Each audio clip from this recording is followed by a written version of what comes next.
Guarantee है, 100% guarantee है, 101% guarantee है। किस दिन कमलनाथ जी ने ये कहा कि मैं बीजेपी में जा रहा हूँ? अखबार ने कहा, पत्रकार ने कहा, बीजेपी ने कहा, उनके ही सवाल और उनके ही जवाब। कमलनाथ के लिए सवाल थे ना, जवाब थे, सब गलत। छिंदवाड़ा में तो बहुत सारे लोगों ने सदस्यता ली है। राम मंदिर का जो मुद्दा है वो बीजेपी का एक आप लोगों से बहुत पुराना और अच्छा रिश्ता है। मैं लगभग साथियों को व्यक्तिगत भी जानता भी हूँ और आपसे मेरा व्यक्तिगत बातें भी होती रहती है। पर रतलाम की जो मीडिया है वो भी बड़ी जिज्ञासु और बहुत सम्मानित और संस्कारी है। मैं आप सबको अभी स्वागत करते हुए आप सबको धन्यवाद देता हूँ। अब कोई सवाल हो तो आप। पर मुख्यमंत्री थे प्रदेश के, जो खूब मेहनत करके उन्होंने अपनी सरकार बनाई, बहनों से वादे करके अपनी सरकार बनाई। आपने उस लोकतंत्र की, लोकप्रियता की भावना की भारतीय जनता पार्टी ने हत्या की। अगर उनकी सरकार बनी थी तो शिवराज जी के चेहरे पे बनी। उनको दूध में से मक्खी जैसा निकाल के बाहर किया। ये मैसेज क्या है? ये मैसेज अनुशासन का नहीं है, ये मैसेज तानाशाही का, कि हम लोगों के मत का और विधायकों के अधिकार का की भावना की कदर नहीं करते हैं। हम अपनी डिक्टेटरशिप की भावना की, आदेश की भावना की फिक्र करते हैं। तो ये बीजेपी के लिए भी खतरा है। बीजेपी के वो कार्यकर्ता जिनने दिन रात तक, हिम्मत सेठ, जिन्होंने बीजेपी को खून से सींचा अपने, मैं गलत तो नहीं कह रहा हूं, पर आज उनका क्या सम्मान है भारतीय जनता पार्टी में? क्या उनकी भावना है भारतीय जनता पार्टी? वो जो बीजेपी के संघ के कार्यकर्ता थे पुराने, जब एक तरफा कांग्रेस थी, जो बीजेपी के लिए वोट मांगते थे, उन परिवारों की क्या हर्ष है? जरा आप चिन्हित करो।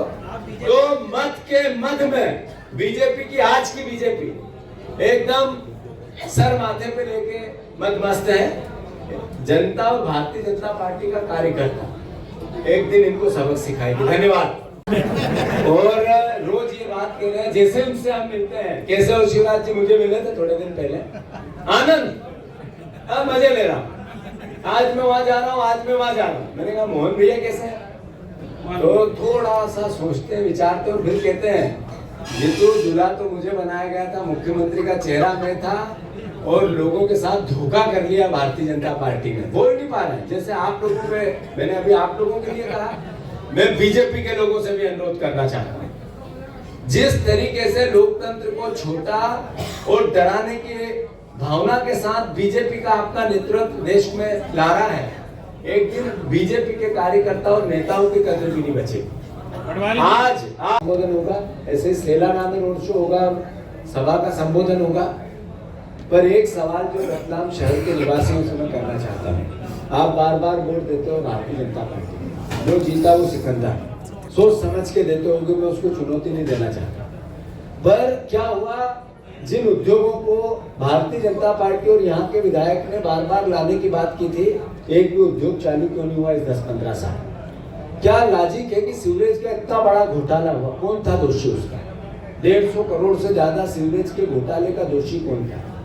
क्या लॉजिक है कि आपने मिनी स्मार्ट सिटी बनाने की बात की थी और 1 रुपया भी ऐसा जिससे हम कह सके कि हमारे विधायक ने या भारतीय जनता पार्टी की 15 साल की सरकार ने रतलाम के वोट का सम्मान रखा, एक भी हुआ हो तो बता। क्या लॉजिक है कि जब भी रतलाम के जिस तरीके के सम्मान और स्वागत की परंपरा है या इसका व्यवहार है, उसके सम्मान बढ़ाने की बात होती है, तो भारतीय जनता पार्टी वो काम क्यों नहीं कर पाती है, सिर्फ वोट क्यों ले पाती है? मैं फिर से उन सवालों को जो भारतीय जनता पार्टी ने चुनाव से पहले रतलाम की और प्रदेश की जनता से कहे थे वो पूर्ण करें। वो चाहे गेहूं के दाम की बात हो, चाहे महिलाओं के 3,000 रुपए के, हमारी बहनों के अधिकार की बात बीजेपी को करना चाहिए। मैं सभी साथियों को, रतलाम के पत्रकार भाइयों को, यहाँ के मीडिया समूह को, लोकतंत्र के चौथे स्तंभ को, आप सबको भी उस सभा में आमंत्रित करता हूँ, राहुल जी की यात्रा में आमंत्रित करता हूँ। और मुख्यमंत्री जी आज आने और कल आने के बाद धार्मिक बातें, प्रवचन की बातें बंद करें। आपने वचन पत्र में जो बातें कही, घोषणा पत्र में जो बातें कही, मोदी की गारंटी की जो बातें कही, वो पूर्ण करें।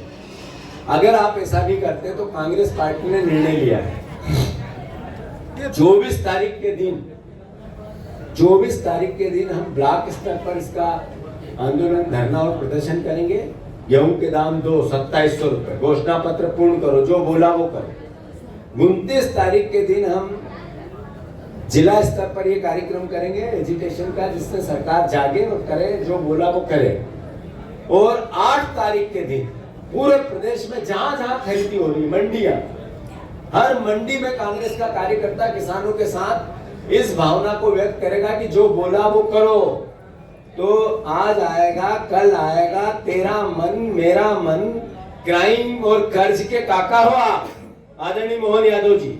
जिस दिन से बने हो क्राइम का ग्राफ 30 साल में सबसे ज्यादा, जिस दिन से बने हो 2 महीने में 15,000 करोड़ रुपए आपने कर्जा लिया है। 15,000 करोड़ रुपए आपकी सरकार ने लिया है।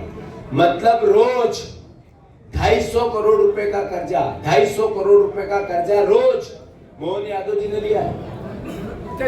60 दिन में 15,000 करोड़ रुपए का कर्जा।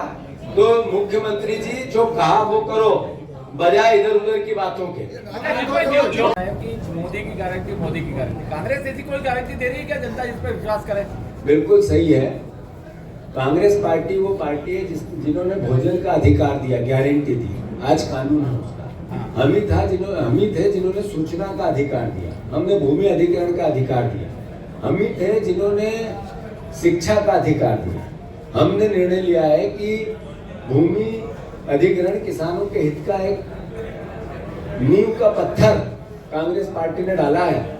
अब हम उससे भी बड़ा काम, जो स्वामीनाथन आयोग की रिपोर्ट है उसके आधार पर समर्थन मूल्य की गारंटी है, जो मिनिमम सपोर्ट प्राइस, जो चंडीगढ़ में, पंजाब में, हरियाणा में, दिल्ली की बॉर्डर पर आज किसान गोलियां खा रहे हैं, आंसू गैस खा रहे हैं, डंडे खा रहे हैं, गिरफ्तारियां हो रही है, जिस मांग को लेकर हो रही है उसका कांग्रेस। हमारे पत्रकार बंधु, मैं आप सबका स्वागत करता हूं।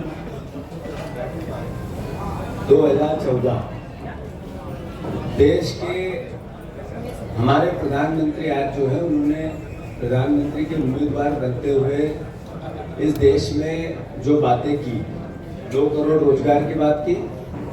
आज देश 10 साल बाद सबसे बड़ा बेरोजगार देश है।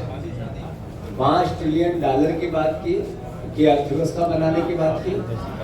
आज देश सबसे बड़ी आर्थिक क्राइसिस में चल रहा है, जिसमें 20% लोगों के पास 80% संपत्ति पहुंच गई और 80% लोगों के पास देश की सिर्फ 20% संपत्ति बची। हमारे देश के प्रधानमंत्री ने कहा बहुत बड़ी महंगाई की मांग, अब की बार मोदी सरकार। देश भयावह महंगाई के दौर में चल रहा है। 10 साल बाद उन्होंने देश में आसपास, तो चाइना हो, पाकिस्तान हो, सीमा की सुरक्षा की बात हो या भारत के उत्थान की बात हो, जो बातें कही देश उसके एकदम विपरीत है। और जो बातें 2014 में कही वो फिर 2019 के चुनाव में नहीं। और आज जो परिस्थितियों पर वोट लिया वही स्थिति देश में भयावह स्थिति बनी हुई। मिनिमम सपोर्ट प्राइस की गारंटी हम इस चुनाव में हमारा प्रमुख मुद्दा होगा। और मैं मानता हूं कि हमने जो गारंटी दी पूरी की। बीजेपी और मोदी की गारंटी मैंने जैसा बोला, एक भी गारंटी कोई पूरी हुई हो, एक भी सिंपल एक मोदी गारंटी जिसका नाम और पूर्ण हुई हो, तो बीजेपी का कोई भी साथी आके मुझसे तर्क कर सकता है। लोग उनके साथ क्यों है? जनता बीजेपी पे क्यों विश्वास कर रही है? कांग्रेस की गारंटी पे विश्वास क्यों नहीं कर रही है? सवाल इसी बात का है, मैंने अपने वक्तव्य में फिर कहा कि जब वोट लिए जाते हैं तब गारंटियों की बातें होती है, और जब सरकार चलाई जाती है तो भावनाओं की और नफरत की और घृणा की बातें होती है। वोट लेने का मापदंड अलग है और बातें करने का, वादे करने का, वचन देने का, गारंटी देने का मापदंड अलग है। मैं मानता हूं कि एक साइकिल होती है जो झूठ का भी एक अंतोगत्वा सत्य की जीत होती है। झूठ कितने दिन चलेगा ये दौर है। मैं इस बात को भी अस्वीकार नहीं कर सकता कि अगर फिर भी बीजेपी जीतती है तो हम में भी कुछ कमी होगी, हमारे संगठन के सुधार की कमी होगी, हमारे समय के साथ परिवर्तन संगठन में आना चाहिए उसकी कमी होगी। हम अपने तरीके की, अपने हिस्से की बात जनता को जिस तरीके से समझाना चाहिए या जिस तरीके से आत्मसात करवाना चाहिए, उस बात को सही तरीके से ले जाने में भी कमी होगी। मैं उसको नकार नहीं, मैं उन लोगों में से नहीं हूँ। मैंने 3 बार कहा है, जो जीता वो सिकंदर। जनता ने जो जनादेश दिया सर माथे पर। मेरे भाषण में भी मैंने कहा कि जो कुछ भी है, कुछ तो अलग परिवर्तन लाने की आवश्यकता है। नया संगठन बनाना है, युवा संगठन बनाना है, केडर बेस्ड संगठन बनाना है, आइडियोलॉजी से लेस संगठन बनाना है और जनता से सरोकार वाला संगठन बनाना है। ये आवश्यकता है। घृणा और नफरत की बातें करके भारतीय जनता पार्टी चुनाव लड़के जीतना चाहती है। मोदी गारंटी बहुत चर्चा है इसकी। जो मैंने अनुरोध किया है कि जो बोला वो चाहे काले धन की बात हो, चाहे 15-15 लाख की बात हो, चाहे महंगाई की बात हो, चाहे ये सब परिस्थिति सब विदित है, पत्रकारों के सामने है, देश के सामने। पर अभी तुरंत चुनाव हुए, उसमें मोदी जी की 5 गारंटियों की बात भारतीय जनता पार्टी ने की थी, जिसमें किसानों के आमदनी की बात की, जिसमें 2700 रुपए गेहूं के दाम और 3100 रुपए धान के दाम, 450 रुपए का गैस सिलेंडर, 2 लाख नौकरियां और 3000 रुपया मामा ने कहा, शिवराज मामा ने, जिनको मैं हमेशा कहता हूं कि बेरोजगारी और झूठ के मामा थे। अब उनकी जगह बहनों से वादा करके 3000 का वो गए थे मुख्यमंत्री आदरणीय मोहन काका को बना दिया। कर्ज और क्राइम के काका निकले मोहन काका। 2 महीने क्राइम के 30 साल में सबसे बड़े हैं। इंडेक्स भी ये बताते हैं, आपकी खबरें भी ये बताती हैं। कर्ज, मध्य प्रदेश की आर्थिक स्थिति ऐसी बन गई कि लगभग 2.25 लाख रुपए के बजट में 2 लाख करोड़ रुपए के बजट में 40,000 करोड़ रुपया सिर्फ ब्याज और देनदारियां देनी रहती है। अभी जो अनुपूरक बजट आया इसमें विस्तृत इस बात को कहा गया। मैं मानता हूँ कांग्रेस पार्टी को विपक्ष की भूमिका की बात कही है, छोड़ के कांग्रेस में जो पलायन हो रहा है उसको दोनों का सवाल एक है। मैं बिल्कुल सही है, भारतीय जनता पार्टी ने पहली बार इस देश में एक अलग तरह की राजनीति चालू की। इससे पहले इस लोकतंत्र ने, भारत के सबसे बड़े लोकतंत्र ने ये भावना नहीं देखी, जिसमें लगभग 150 से ज्यादा सांसद और पूर्व सांसद दल बदल किए, जिसमें 500 से ज्यादा विधायक या तो बिके या दल बदल किए। अब नई परंपरा है कि जो प्रेशर चलाता है, जिसको रॉयल्टी नहीं देनी है, करप्शन करना चाहता है, उससे बात करो और उसको अपनी पार्टी में लेके आ जाओ। जिसको बस चलाना बिना परमिट से, जैसे गुना में चल रही थी, भारतीय जनता पार्टी का ही नेता था ना, जिसमें 11 लोग सुहा हो गए, परमिट बिगैर बस चलाना हो, भारतीय जनता पार्टी में पत्रकारों पे हमले करने हो, उनके पे भी यातना देनी हो, तो फिर बीजेपी में सत्ता के साथ रहो। अगर किसी भी तरह का क्राइम करना हो, किसी भी तरह का क्राइम, जितने अपराधी टाइप लोग हैं आज वो भारतीय जनता पार्टी में आपको ज्यादा तादाद में मिलते हैं या नहीं मिलते हैं, जिनके ट्रैक रिकॉर्ड अपराध से जुड़े हुए, जो जुए सट्टे चलाते हैं, वो भारतीय जनता पार्टी में मिलते हैं नहीं मिलते हैं। मैं गलत हूं तो आप अपने अंतर मन में भी समझे इस बात को। तो दूर दूर की बातें हैं, पर ऐसे लोग जिनका मन कच्चा है, जिनके दिमाग में स्पष्टता नहीं है, जिनको ये पता है कि कांग्रेस पार्टी वो पार्टी है जिसने आइडियोलॉजी के साथ देश को आजाद कराया और देश की उन्नति के लिए भी शहादत दी, आज लोकतंत्र की रक्षा के लिए भी शहादत देने की जिसकी इच्छा हो, उसमें कांग्रेस में उसका स्वागत है। और जिसको रॉयल्टी खानी हो, जिसको बस का परमिट चलाना हो, छोटे मोटे धंधे करने हो, वो भारतीय जनता पार्टी को मुबारक। जीतू भाई को मैं जरा विस्तार से समझा दूं, ये रतलाम की जनता और मीडिया को भी, के भाइयों को भी, रतलाम की जनता को हमारी बात आपके माध्यम से जानी चाहिए। जनता के बीच कांग्रेस पार्टी थी, राजू जी थे जिन्होंने कोर्ट के निर्देश पे राम मंदिर के उस समय के दरवाजे खुलवाए। हमारे देश के प्रधानमंत्री थे, कांग्रेस पार्टी की सरकार।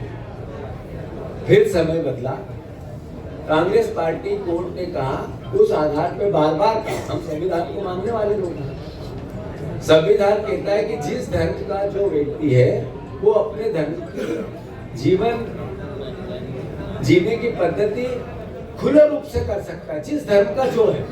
कांग्रेस पार्टी भी यही कहती है और हिंदू धर्म भी ये कहता है और संविधान भी ये कहता है। मैं हिंदू हूँ, राम में भरोसा रखता हूँ, तो भगवान राम की जीवन पद्धति से अपनी जीवन पद्धति को आत्मसात करते हुए उनको अपना आराध्य मानो। स्वतंत्रता है, गर्व महसूस करता हूँ, फक्र महसूस करता हूँ। कांग्रेस पार्टी हमेशा कहती रही कि जो कोर्ट का फैसला होगा वो सबको मंजूर होगा।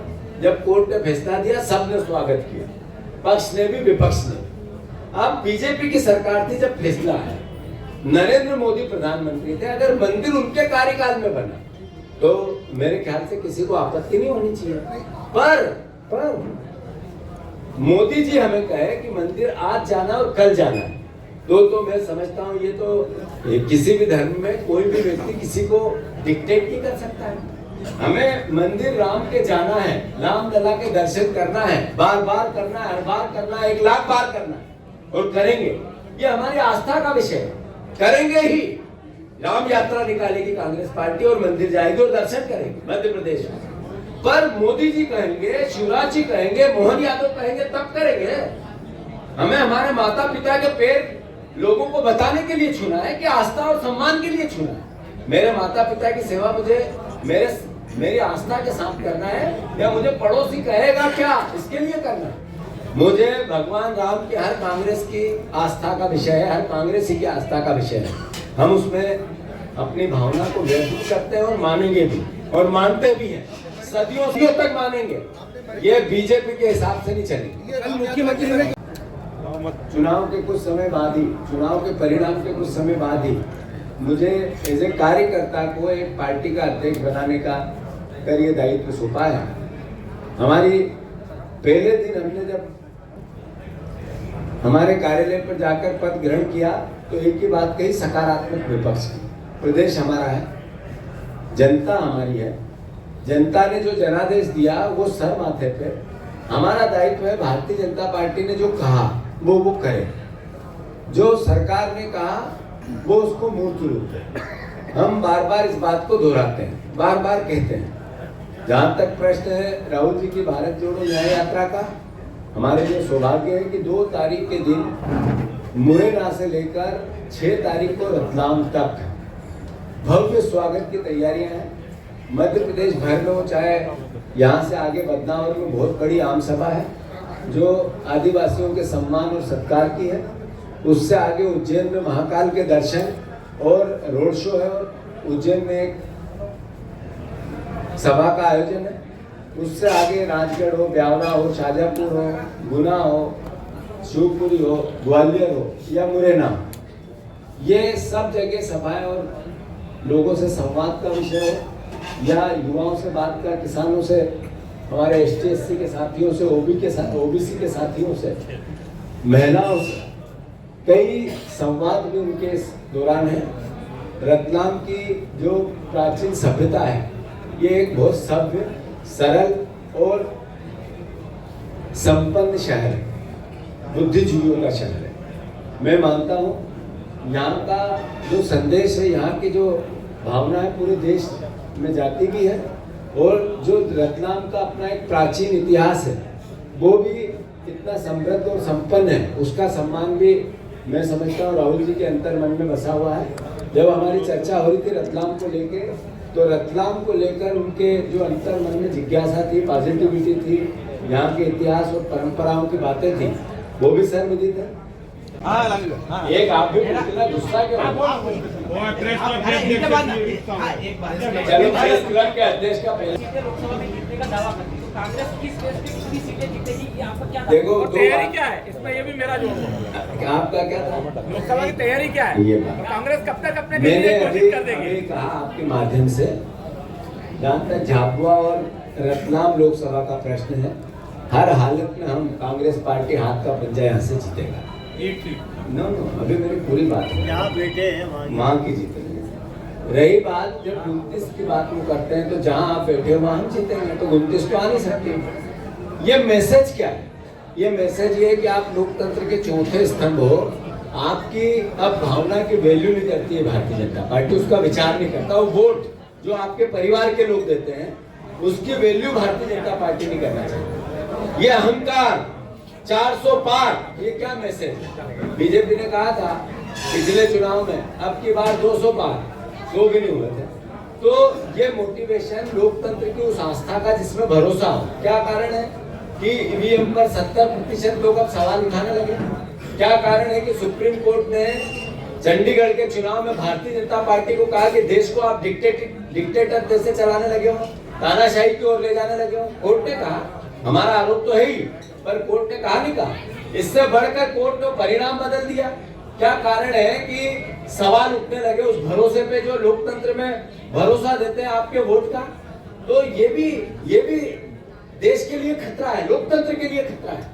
हमें भी चिंता है, आपको भी करनी चाहिए। अगर आप नहीं करोगे तो आज आप मुझसे सवाल कर रहे हैं। याद रखना मेरी बात, एक दिन भारतीय जनता पार्टी के लोगों से ये मीडिया सवाल नहीं कर रहा है। अगर लोकतंत्र की रक्षा हमारी तो ड्यूटी है ही, हमारी कमी भी है, उसको हम सुधारेंगे भी सही, पर मीडिया जगत के साथियों से भी मेरा आग्रह है, हाथ जोड़कर, कि लोकतंत्र को और आपकी ताकत को आपको जिंदा रखना हो तो भारतीय जनता पार्टी की तानाशाही की क्रिटिसिज्म करो, उसकी हाँ में हाँ मिलाओगे, उसके साथ खड़े होने लग जाओगे, तो एक दिन बीजेपी के लोगों से आप सवाल नहीं कर पाओगे। कांग्रेस